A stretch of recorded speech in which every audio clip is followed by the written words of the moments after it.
Greetings. Welcome to another episode of In the Art Studio with Miss Lundgren.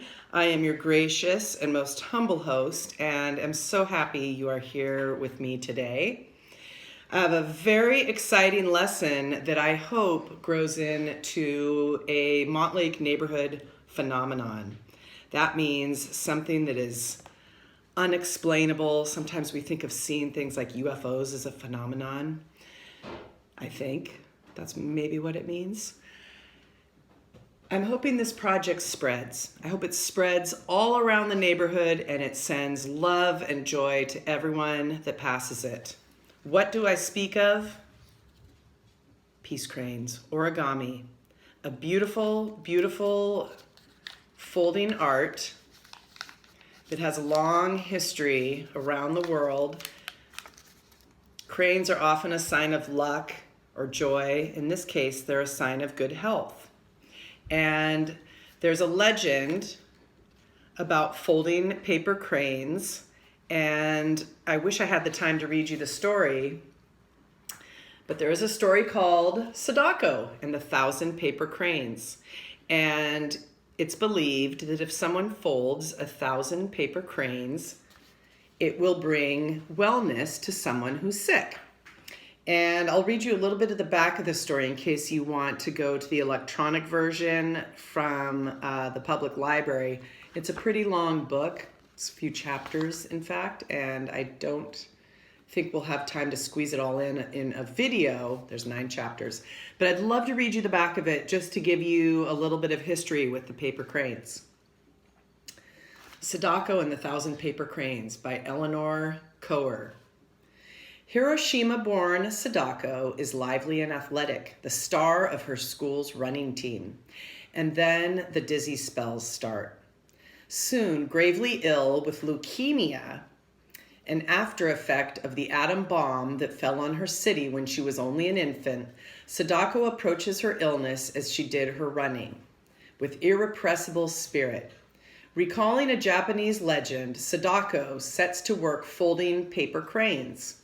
For the legend holds that if a sick person folds 1,000 cranes, the gods will grant her wish and make her healthy again. Based on a true story, Sadako and the 1,000 Paper Cranes celebrates the courage that made one young woman a heroine in Japan. If you've ever been past the University Bridge and seen a sculpture of a girl, it's a sculpture cast in bronze, and you'll see the paper cranes. People hang paper cranes all off of her hands and off of her shoulders. It's really colorful and beautiful. That is a sculpture that was dedicated to the life of Sadako. She's been a great inspiration for a lot of people, and I hope she's an inspiration for us today. We have a very special guest that is going to be leading this lesson because honestly, I'm the only person in my family that does not know how to fold a paper crane. So my wonderful assistant, my student, is going to become the teacher of folding a paper crane. Won't you please give a warm welcome to none other than Ingrid Burke. Ingrid, please join us. Where are you? Welcome back. We have our special guest, Ingrid, sitting here.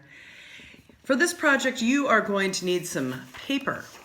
It could be any type of paper. We just so happen to have some really nice paper because I'm an art teacher, and that's what I should have in my junk drawer. All you need is a square piece of paper. Any size. Any size. Could be the size of a Post-it. It could be the size of a Rubik's Cube. Or it could be the size of a Dog. Loaf of bread. The end of a loaf of bread. Okay, so here are our choices. Ingrid is going to walk us through a step-by-step. Please be patient. This requires great skill and focus. All right, we're gonna go with Lucky Red. Flip it over. Okay, so our first fold. So you first flip it over to the side that you don't want to see. Okay, so if it has a pattern, you want to put the pattern down. So you're first going to want to fold it in the middle to create a triangle. Next, you're going to want to fold it again. Fold it in half again. A smaller triangle. The thing with origami, correct me if I'm wrong, you really want to get your points on point. Yes. Okay, so nice next, creases. You are going to want to put the side that's opened upright and put your finger. Keep going. Okay, so now we have this. And you're going to want to put your finger in the side that's upright and then push down this top corner to this lower corner and fold right there. And then you're going to want to flip it and do a good crease right there. And now you've got this, and you're going to want to do the same thing that you did on one side to this side and push it down and fold it. And so now you've got a little square piece. And so next you are going to want to fold. So there's going to be a side that's closed and then the side that's open. And you're going to want to fold from the open side inward to the middle. And then you're going to do that to both sides. And then next you're going to want to flip it over and do that same thing that you did with those first two layers with the other side and fold it to the middle. And then you're going to want to take this little flap at the top and fold it over. It can be folded either way. And then you're going to want to unfold one side.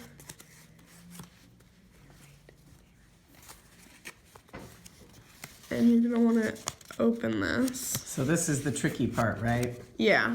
And then you've got to slowly bend this, but make sure, or at least try not to rip it. A lot of times they rip. And you're just going to fold that down. Then you're going to flip it to this side and bend that little crease that you made before and open that up and do the same thing that you did on the first side with this side. And try not to rip it again, but that's okay if you do. And then these top parts will be the wings and the body. And so you're going to want to take this, the side that moves, and you're going to want to bend that again. Fold it in again. And then fold that to the other side, to the middle. And then you're going to want to flip it over completely and do the folds on the other side. And then you are going to want to bend those, what are going to be a head and tail upright, and fold them inwards. And so that will be, one side will be your tail and one side will be your head. And so now you've got a crane. And you're going to want to pick one of these to be a head. And then you're just going to want to pick whatever side's the head and just bend it over a little bit. It doesn't need to be perfect. So you're making like a little beak? Yeah. And then you're going to want to just open up these wings and lightly like open it up a little. And then put the wings back, and you've got a paper crane. Bravo! Thanks for being here today and teaching everyone how to fold a crane. I'm still learning, always learning. Once you get your crane folded, you can take a needle, if you have one sitting around, and a piece of thread from the art studio, a little blast from the past, and stick your needle right through the back of your gorgeous piece crane. I'm going to tie a little knot here. And if you ever walk by our house, you'll see a bunch of these hanging out front that Ingrid's tied. She has been tying them in the evening, just as kind of a nice wind down of the day. Or in the morning, whenever. And I've made her do some of these for me as well. when you tie yours or when you fold yours tonight, or whenever you get around to it, think about someone special. Tonight we're folding for Ruth Bader Ginsburg, our Supreme Court Justice, who is in the hospital right now. She's a tough, tough woman and continues to fight with every breath she takes. Ruth, this one's for you. Thanks for joining us. We'll see you next time. I look forward to seeing some of these hanging around the neighborhood. Wouldn't it be amazing to just see these blowing off of all of our cherry trees in the arboretum, down at the community center in front of your house, off the chain link at school? The Peace Crane. Much love. Thanks for joining. When you're all done making your flock of peace cranes, you can hang them on a stick with some simple thread or fishing line, whatever you have laying around the house, and hang it as a mobile or hang it against your wall. We're going to give ours to our friend's little 2-year-old who walks by our house and sees them hanging out front every day. He's going to be excited to have this above his bed. Thanks for joining us on another episode of In the Art Studio with Miss Lundgren. Peace.